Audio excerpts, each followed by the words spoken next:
Okay.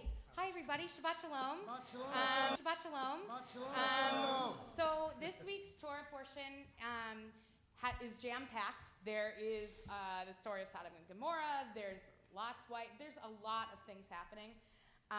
But the thing that really stood out to me this week is something that I've been thinking about for a while now, which is the Akedah, the binding of Isaac. And of course, we read that during the high holidays, so it's sort of been on my brain already.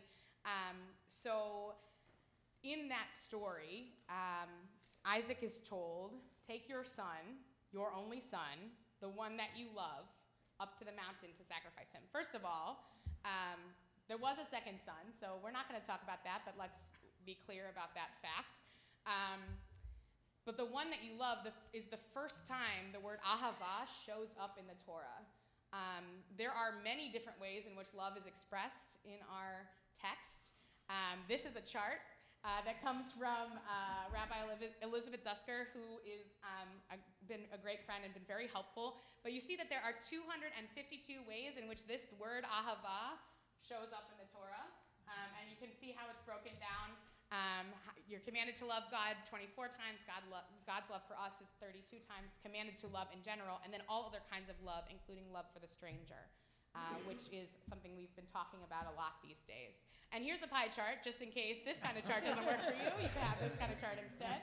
I love pie charts. So this story has really been standing out to me as I've been discussing sort of what happens when we talk about love in a big way, and divine love, and what does it look like to be not just the love between one another, but the love that comes with being in relationship with the divine.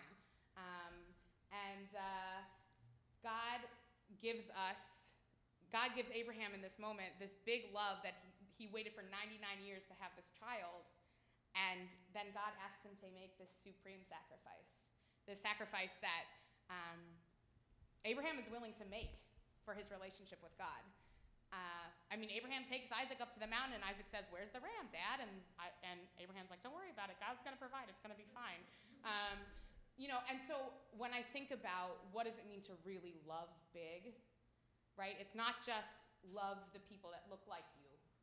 It's not just love the people in your synagogue or in your community, in your school, because we know, especially in this country, that the people in those districts, in those neighborhoods, probably look like us.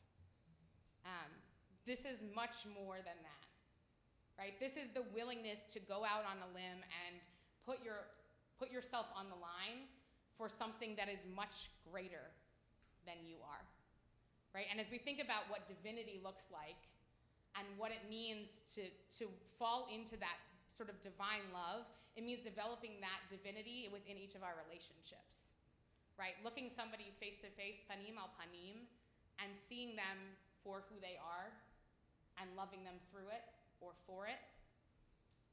That's a God moment for me.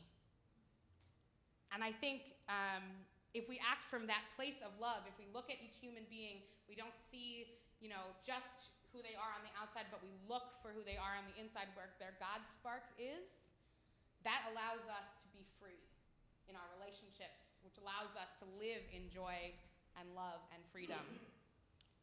So it can be scary to love that big, and it can be daunting to be willing to sacrifice everything for something that seems so amorphous. But I encourage us all to try. Because that kind of major love, that kind of immense feeling that can be so small and so big at the same time is where we find God. Shabbat Shalom.